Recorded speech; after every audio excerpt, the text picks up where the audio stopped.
15 வருஷத்துக்கு முன்னாடி உலக ஊடகங்கள் எல்லாமே ஒரு விஷயத்தை பத்தி பேசிச்சு. அதுதான் ப்ளூம்பாக்ஸ்.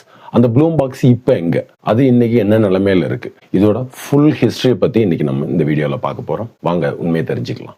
நான் உங்க மின்சார மனிதன். இதை கண்டுபிடிச்சது இந்தியாவை சேர்ந்த KR ஸ்ரீதர் அப்படின்றவர் தான். இவர் இந்தியாவில் இன்ஜினியரிங் முடிக்கிறாரு, ஹையர் ஸ்டடீஸ்க்காக அமெரிக்கா போறாரு. அங்க ஹையர் ஸ்டடீஸை முடிச்சுட்டு நாசால வேலைக்கு சேர்றாரு. நாசால அவருக்கு கொடுக்கப்பட்ட ப்ராஜெக்ட் மார்ஸ்ல மனுஷங்க உயிர் வாழ தேவையான ஆக்சிஜனை உருவாக்குறது. இங்க இருந்து ஆராய்ச்சிக்காக செவ்வாய் கிரகத்துக்கு போற ஆராய்ச்சியாளர்களுக்கு ஆக்சிஜன் கிடையாது. சோ அந்த இடத்துல ஆக்சிஜனை உருவாக்கி அவங்கள அங்க சர்வை பண்ண வைக்கிறது தான் அவருடைய முக்கியமான ப்ராஜெக்ட். இப்ப இங்க முக்கியமான பிரச்சனை என்ன அப்படின்னா, மார்ஸ்ல மனுஷங்க உயிர் வாழ்றதுக்கு தேவையான ஆக்சிஜன் கிடையாது. சூரிய வெளிச்சம் இருக்கு, அதை வச்சுட்டு சோலார் மூலமா எலக்ட்ரிசிட்டியை உருவாக்க முடியும். அந்த எலக்ட்ரிசிட்டியை பயன்படுத்தி ஃபியூயல் செல் டெக்னாலஜி அப்படிங்கிற ஒரு டெக்னாலஜியை பயன்படுத்தி அங்க ஆக்சிஜனை உற்பத்தி பண்ணணும். இதை அவரு சக்சஸ்ஃபுல்லா செஞ்சு முடிக்கிறாரு. ஆனா அவருடைய துரதிர்ஷ்டவசம் நாசா இந்த ப்ராஜெக்டை கைவிட்டுறாங்க. அந்த நேரத்துல அவருக்கு ஒரு யோசனை வருது, இதை ஏன் நம்ம மார்ஸ்லயே முயற்சி பண்ணணும், இதை ஏன் பூமியில முயற்சி பண்ணக்கூடாது அப்படின்னு சொல்லி ஒரு யோசனை வருது. அப்பதான் அவரு ப்ளூ எனர்ஜி அப்படின்ற ஒரு கம்பெனியை 2001 ஆரம்பிக்கிறாரு.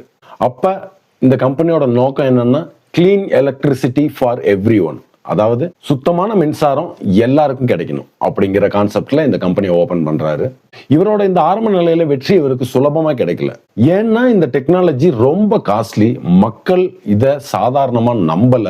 இவருக்கான முதலீடு ரொம்ப கடினமா இருந்தது. பல வருஷம் போராடுறாரு. அதோட உழைப்புக்கு பலனா 2010 ப்ளூம்பாக்ஸ் அப்படின்ற ஒரு விஷயத்த உலகத்துக்கு அறிமுகப்படுத்துறாரு. அன்னைக்கு எல்லா பத்திரிகைகள்லயும் எல்லா மீடியாக்கள்லயும் இவர் தான் பேசும் பொருளா இருந்தாரு. உலகமே இவரை பத்தி பேசுச்சு. அன்னைக்கு இவர் சொன்ன ஒரு முக்கியமான வார்த்தை என்ன தெரியுமா? எலக்ட்ரிசிட்டி அப்படிங்கிறது தண்ணி மாதிரி எல்லாருக்கும் கிடைக்கணும் அப்படின்னு சொல்லி சொன்னாரு. ஆனா இன்னைக்கு தண்ணியே நம்ம எல்லாருக்கும் கிடைக்கிறது இல்லை. இவரை நம்பி இவரோட ப்ராடக்டை ஒரு சில பெரிய கம்பெனிகள் வாங்கி பயன்படுத்த ஆரம்பிச்சாங்க. அந்த பெரிய கம்பெனிகள் யாருன்னு தெரியுமா? Google, Amazon, Walmart. இவரோட இந்த கண்டுபிடிப்பு கிளீன் எனர்ஜி ரெவல்யூஷன்ல மிகப்பெரிய புரட்சியவே ஏற்படுத்துச்சு. உலகத்திலேயே முதல் முறையா ஃபியூயல் செல் டெக்னாலஜியை வியாபார பயன்பாட்டுக்காக கொண்டாந்தவர் இவர் தான். செவ்வாய் கிரகத்துக்காக உருவாக்கப்பட்ட ஒரு ப்ராஜெக்ட் அங்க நாசால ஃபெயிலியர் ஆகி பூமியில சக்சஸ் பண்ண வருது. இது உண்மையிலேயே பூமியில சக்சஸ் பண்ணுச்சா அப்படிங்கறத பத்தி பார்ப்போம். 2010 இந்த ப்ளூம்பாக்ஸை இவங்க இன்ட்ரோடியூஸ் பண்ணும்போது அவங்க சொன்ன முக்கியமான விஷயம் என்னன்னா, இதுக்கு கிரிட் தேவையில்ல, இது கிளீன் எனர்ஜி ஃபியூச்சர், இது ஒவ்வொரு வீட்டுக்கும் வந்து சேரும், இது ஒவ்வொரு வீட்லயும் இருந்தா அவங்க வீட்டுக்கு தேவையான எலக்ட்ரிசிட்டியை அவங்களே உருவாக்கிக்க முடியும். இதை மூணையும் ஹைலைட் பண்ணி தான் இந்த ப்ராடக்டை வெளி உலகத்துக்கு கொண்டு வராங்க. டைம் மேகசின் கூட இது ஒரு புரட்சிகரமான கண்டுபிடிப்பு அப்படின்னு சொல்லி பாராட்டுச்சு. சரி, இது எப்படி வேலை செய்யுதுன்னு பார்ப்போம். பொதுவா ஒரு ஜெனரேட்டர்னு எடுத்துக்கிட்டோம்னா, டீசல் எரியும், அதன் மூலமா ஒரு மெக்கானிக்கல் எனர்ஜி உருவாகும். அந்த மெக்கானிக்கல் எனர்ஜி ஒரு ஆல்டர்னேட்டரை சுத்தும், அந்த ஆல்டர்னேட்டர் எலக்ட்ரிசிட்டியை உருவாக்கும். இப்படிதான் பொதுவா எலக்ட்ரிசிட்டி எல்லா இடத்துலயும் உருவாக்கப்படுது. இந்த டெக்னாலஜியை பொறுத்த வரைக்கும் இதுல எந்த ஒரு சுழலும் பகுதியுமே கிடையாது. ஃபியூயலை இன்புட்டா கொடுத்தோம் அப்படின்னா டைரக்டா எலக்ட்ரிசிட்டியை வெளியே கொடுக்கும், சத்தமே இல்லாம. அது எப்படிங்க முடியும் அப்படின்னு கேக்குறீங்களா? இப்ப இதோட டெக்னாலஜியை பத்தி தெளிவா புரிஞ்சுக்க முயற்சி பண்ணுவோம். இந்த டெக்னாலஜி உருவாக்கப்பட்ட நோக்கம் என்ன? செவ்வாய் கிரகத்துக்கு ஆராய்ச்சிக்கு போகும்போது அங்க ஆக்சிஜன் கிடையாதனால அங்க ஆஸ்ட்ரோனட்ஸ் எல்லாருமே உயிர் வாழ்றதுக்கு தேவையான ஆக்சிஜனை உருவாக்குறது. அதுக்கு அவங்க அங்க பயன்படுத்தின டெக்னாலஜி சாலிட் ஆக்சைடு எலக்ட்ரோலைசிஸ் அப்படின்னு சொல்லுவாங்க. இது எப்படி வேலை செய்யும் அப்படின்னா, மார்ஸ்ல கார்பன் டை ஆக்சைடு ரொம்ப அதிகம். இந்த கார்பன் டை ஆக்சைடை ஹை டெம்பரேச்சர் கொடுத்து பிரிக்கிறாங்க. அதாவது எலக்ட்ரிசிட்டி சப்ளையை கொடுத்தோம்னா டெக்னாலஜி அதை எடுத்துக்கிட்டு ஆக்சிஜனையும் கார்பன் மோனாக்சைடையும் வெளியே கொடுக்கும். இதுக்கு அவங்க பயன்படுத்தின மிஷின் டிவைஸ் பேர் என்ன அப்படின்னா மோக்சி. இந்த மோக்சி என்ன பண்ணும்னா, அங்க இருக்கிற கார்பன் டை ஆக்சைடை எடுத்துக்கிட்டு ஆக்சிஜனை வெளியே கொடுக்குது. இந்த ஆக்சிஜன் அங்க ஆராய்ச்சிக்காக போற ஆஸ்ட்ரோனட்டுக்கு சுவாசிக்கவும் எரிபொருள் தயாரிக்கவும் பயன்படுது. இந்த ப்ராஜெக்டை நாசா கைவிட்டதும் அப்ப ஸ்ரீதர் யோசிக்கிறாரு, இந்த ப்ராஜெக்டை நம்ம ஏன் ரிவர்ஸ்ல பண்ணி பார்க்க கூடாது அப்படின்னு சொல்லி. அப்ப அவருக்கு கிடைச்சதுதான் இந்த ப்ளூம்பாக்ஸ் ஐடியா. Fuel cell technology. அப்போதான் இந்த ஃபியூயல் செல் அவருக்கு கிடைக்குது. இந்த ஃபியூயல் செல் அப்படின்னா என்ன?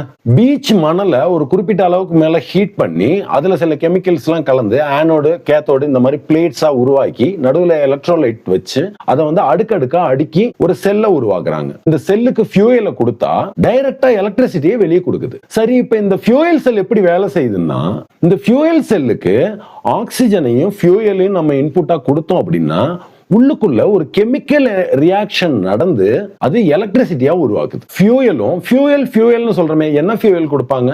ஒன்னு ஹைட்ரஜன் கொடுக்கலாம், அப்படி இல்லைன்னா நேச்சுரல் கேஸ் கொடுக்கலாம். இந்த நேச்சுரல் கேஸையும் ஆக்சிஜனையும் உள்ள கொடுக்கும்போது அந்த anode plate, electrolyte, cathode plate இதுக்கு நடுவுல இந்த ஃபியூயல் உள்ள போகும்போது அந்த இடத்துல ஒரு கெமிக்கல் ரியாக்ஷன் நடந்து அதுக்குள்ள இருந்து புரோட்டானும் எலக்ட்ரானும் வெளியே வருது. சோ இப்போ நமக்கு இது மூலமா கரண்ட் கிடைக்குது. இது நடந்துட்டு இருக்கும் போது இதுக்குள்ள ஆக்சிஜன் ரியாக்ட் ஆகி ஹீட் ஆகவும் வாட்டராகவும் வெளியே வருது. இன்னும் ஒரு சின்ன உதாரணத்தோட சொல்லணும் அப்படின்னா, பேட்டரிக்குள்ள நமக்கு எப்படி கெமிக்கல் ரியாக்ஷன் நடந்து அது எலக்ட்ரிக்கல் எனர்ஜி நமக்கு வெளியே கொடுக்குதோ அதே மாதிரி தான் இது வந்து ஃபியூயலை உள்ள எடுத்துக்கிட்டு கெமிக்கல் ரியாக்ஷன் நடந்து அதுல இருந்து நமக்கு எலக்ட்ரிசிட்டியை வெளியே கொடுக்குது. சரி, இதுல இருக்கிற அட்வான்டேஜ் என்னன்னு பார்க்கலாமா? இதோட எஃபிஷியன்சி ரொம்ப அதிகம், பொல்யூஷன் ரொம்ப கம்மி, சத்தம் சுத்தமா வராது. இது மூலமா ஃபியூயல் மட்டும் இன்புட்டா கொடுத்தோம்னா கண்டினியூஸா பவரை நம்மளால எடுத்துக்கிட்டே இருக்க முடியும். சரி, இதோட டிஸ்அட்வான்டேஜஸ் என்னன்னு பார்க்கலாம். இதோட விலை ரொம்ப அதிகம். இதை கண்டினியூஸா நம்ம ரன் பண்ணோம் அப்படின்னா கண்டினியூஸா ஃபியூயலை கொடுத்துட்டே இருக்கணும். இது கிட்டத்தட்ட 800 டிகிரி செல்சியஸ் அளவுக்கு வெப்பத்தை உருவாக்குறதுனால ரொம்ப பாதுகாப்பா பயன்படுத்தணும். இப்ப இந்த டெக்னாலஜியை எங்கெல்லாம் பயன்படுத்துறாங்க? எலக்ட்ரிக் வெஹிக்கிள்ல, டேட்டா சென்டர்ல, பேக்கப் பவர் சிஸ்டம்ல, அது மட்டும் இல்லாம ஸ்பேஸ்ல பயன்படுத்துறாங்க. சரி, இப்ப நம்ம டாபிக் குள்ள போலாம். 15 வருஷத்துக்கு முன்னாடி இதை அறிமுகப்படுத்தும் போது இதுதான் உலகத்துக்கான ஃபியூச்சர், இதுதான் எலக்ட்ரிசிட்டியோட ஃபியூச்சர், இதுதான் கிளீன் எனர்ஜி அப்படின்னு சொல்லி அவ்வளவு பேசும் பொருளான இந்த ப்ளூம் பாக்ஸ் டெக்னாலஜியோட இன்றைய நிலை எப்படி இருக்குன்னு பார்க்கலாம். இதை இன்ட்ரோடியூஸ் பண்ணும்போது அன்னைக்கு இருந்த மக்களோட மனநிலை என்ன அப்படின்னா, இது சோலார் பேனலுக்கு பதிலா இது ஒரு புது எனர்ஜியா இருக்கு, சோலாரை ரீப்ளேஸ் பண்ணிடும், ஒவ்வொருத்தர் வீட்லயும் இதை வாங்கி வச்சிட்டோம் அப்படின்னா நம்ம வீட்டுக்கு தேவையான பவரை நம்மளே ஜென்ரேட் பண்ணிக்க முடியும், இதனால நம்ம இபி சப்ளைய டிபெண்ட் பண்ணி இருக்க வேண்டிய அவசியம் இல்லை, இபி பில் கட்ட வேண்டிய பிரச்சனையே இல்லை, இப்படி எல்லாம் மக்கள் யோசிச்சாங்க. இதை நம்பி இவரோட ப்ராடக்டை கூகுள் நிறுவனமும் வால்மார்ட்டும் முதல்ல வாங்கினாங்க.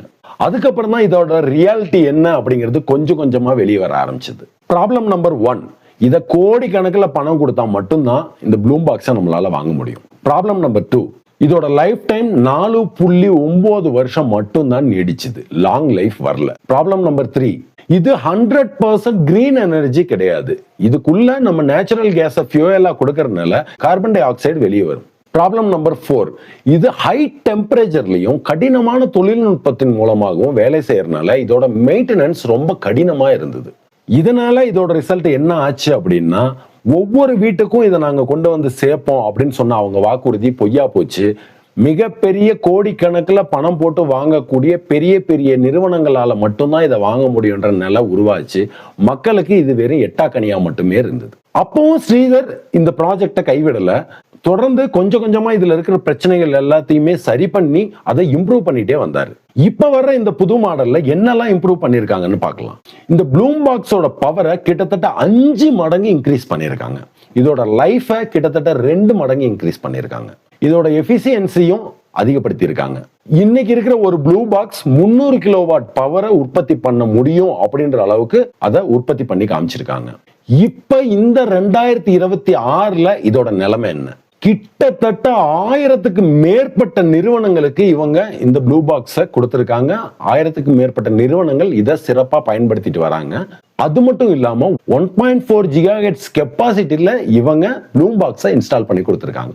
டேட்டா சென்டர்ஸ்க்கு அதிகப்படியான பவர் தேவைப்படுறதுனால இப்பவும் இந்த ப்ளூம் பாக்ஸ் டெக்னாலஜிக்கு ஹை டிமாண்ட் இருக்கு. இப்பவும் பல ஏஐ டேட்டா சென்டர் கூட டீல் போயிட்டு இருக்கு.